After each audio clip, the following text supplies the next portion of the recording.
Hi everyone, welcome to this class. तो आज हम लोग एक टॉपिक्स सिल्वर स्किन के बारे में पढ़ेंगे और इनसे संबंधित जो यह क्वेश्चन है इसकी डिस्कशंस करेंगे, यानी चर्चा करेंगे। एक तरह से कहें तो इसका आंसर राइटिंग करेंगे। तो आइए हम लोग देखते हैं इस क्वेश्चंस में क्या पूछा गया है। तो सबसे पहले हम लोग क्वेश्चंस को ध्यान से तोड़कर अलग अलग भाग में कर कर इसको पढ़ेंगे। फिल्मों से संबंधित सिल्वर स्क्रीन क्या है, इसके बारे में चर्चा करें। तो यहाँ पूछा है कि फिल्मों से संबंधित जो है सिल्वर स्क्रीन क्या है, इसके बारे में चर्चा करने के लिए पूछा गया है। तो सिल्वर स्क्रीन जो है फिल्मों से संबंधित एक बहुत ही महत्वपूर्ण टेक्निक कहिए या आविष्कार कहिए, जो चांदी की लेप से उस समय की जो थिएटर होती थी उसके पर्दे को बनाया जाता था। तो इसके बारे में पूछा गया है कि फिल्मों से संबंधित जो है सिल्वर स्क्रीन क्या है। What is the silver screen in relation to movies, discuss it. तो तबीयत अभी ज़्यादा ठीक नहीं हुई है मेरी, लेकिन क्लास हम लोग कर पा रहे हैं। तो आइए हम लोग देखते हैं।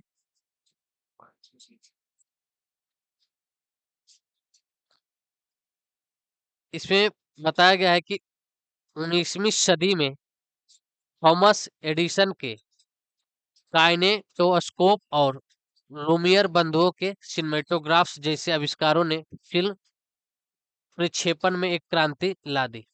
तो 19वीं सदी के समय जो था, थॉमस एडिसन जो थे उन्होंने काइनेटोस्कोप का आविष्कार किया और लुमियर बंधुओं ने सिनेमेटोग्राफ का आविष्कार किया। तो आपको ध्यान रखना है, क्योंकि लुमियर बंधुओं से संबंधित जो है सिनेमेटोग्राफी से संबंधित सिनेमेटोग्राफी स्ट्रीम वाली पेपर में क्वेश्चन पूछा जा चुका है। तो आपको यहाँ पे बेसिक्स ध्यान देना है। ये जो है बेसिक चीजें हैं और बेसिक चीजें से संबंधित क्वेश्चंस पूछी जाती रही है। तो इन लोगों ने, थॉमस एडिसन और लुमियर बंधुओं ने काइनेटोस्कोप और सिनेमेटोग्राफ का आविष्कार किया 19वीं सदी में, जिसने सिल्वर स्क्रीन की असली शुरुआत को चिन्हित किया। पहली बार आम लोग मोशन कैप्चर और प्रोजेक्टेड में घोड़ों को सरपट दौड़ना, बच्चों को खेलते हुए दिखाना, ट्रेनों को स्टेशन पर आते हुए देख पाना, यह एक ऐसा तमाशा था जिसे लोकप्रिय संस्कृति में सिल्वर स्क्रीन के रूप में जाना जाने लगा। फिल्म प्रक्षेपण के लिए स्पष्ट रूप से केवल सरलता और सेलाल्यूड से कहीं अधिक की आवश्यकता थी। तो सेलाल्यूड भी एक टेक्निक है, इनसे संबंधित भी कई बार क्वेश्चन पूछी जा चुकी है। इसके लिए एक ऐसी स्क्रीन की आवश्यकता थी जो दुनिया भर के सिनेमा प्रेमियों के लिए प्रकाश को शानदार ढंग से परिवर्तित कर सके। उस समय के सिनेमा घरों की बात हो रही है यहाँ पे।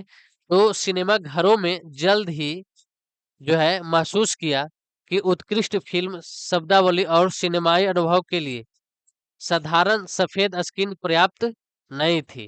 ये स्क्रीन बहुत अधिक प्रकाश अवशोषित कर लेती थी, जिससे चित्र फीके और बेजान हो जाते थे। लेकिन जब सिल्वर स्क्रीन का आगमन हुआ सिनेमा में, तो ये जो है स्क्रीन बुलंद हो गए, चमकीले हो गए, स्पष्ट और उज्जवल हो गए। तो सिल्वर स्क्रीन जो है वो चांदी के धातु के कने से लेपित हुए बुने हुए स्क्रीन को कहा जाता है। इन सिल्वर कोटेड स्क्रीनों के उल्लेखनीय प्रवर्तक गुणों ने प्रक्षेपित फिल्म छवियों को अधिक स्पष्ट और उज्जवल कर दिया और चमकदार बना दिया, जिसने फिल्म प्रक्षेपण के इतिहास और हॉलीवुड सिल्वर स्क्रीन से जुड़े आकर्षण को परिभाषित किया। जैसे जैसे फिल्मों ने लोगों की कल्पनाओं पर कब्जा किया और रोजमर्रा की जिंदगी का हिस्सा बन गई फिल्में, तो आलोचकों ने सिल्वर स्क्रीन सिनेमा को फिल्म उद्योग का लोकप्रिय वाक्यांशों के रूप में अपना लिया और इसके बारे में ज्यादा लिखने का प्रयास किया। इस वाक्यांश में हॉलीवुड सिल्वर स्क्रीन का अनोखा आकर्षण था और 1920 और 1930 के दशक तक, जब तक जो है साइलेंट फिल्में, मूक फिल्में की जगह बोलती फिल्में यानी कि साउंड वाली फिल्में ने जगह ले ली थी। सिल्वर स्क्रीन का अर्थ प्रक्षेपण तकनीक के शाब्दिक वर्णन से फिल्म शब्दावली में एक शक्तिशाली प्रतीक के रूप में विकसित हो गया। सिनेमा का स्वर्णिम युग।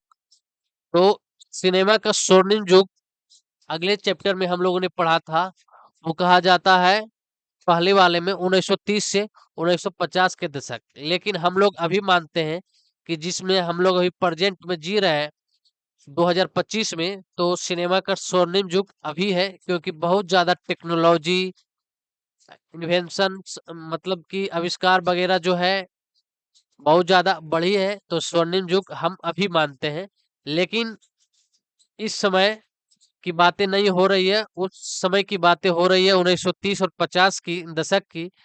तो उस समय में 1930 से 50 के बीच को जो है सिनेमा का स्वर्णिम युग कहा जाता है, जिसमें सिल्वर स्क्रीन का खूब विकास हुआ उस समय के सिनेमा के स्वर्णिम युग, यानी कि 1930 और 50 के दशक के बीच में, जिसमें चैर्लिन चैपलिन बहुत ही महान एक्टर रहे, मार्लिन मुनरो महान एक्टर रहे और गेगरी पेक जैसे सितारों को सिल्वर स्क्रीन की विशिष्ट चमक में झिलमिलाते देखने के लिए दर्शक भव्य आर्ट डेको सिनेमा हॉल्स में उमड़ पड़ते थे। यह युग केवल तकनीकी तरकीबों का नहीं था, लेकिन हम लोग का मानना है विशेष करके कि जो उस समय की युग थी, तकनीक की जो होती है एक शुरुआत हो रही थी, यानी कि एक सतह को खोज रही थी इस इंडस्ट्री। तकनीक की ओरिजिनल शुरुआत जो है अभी हो रही है, इस वाली मॉडर्न समय में, प्रेजेंट समय में हो रही है।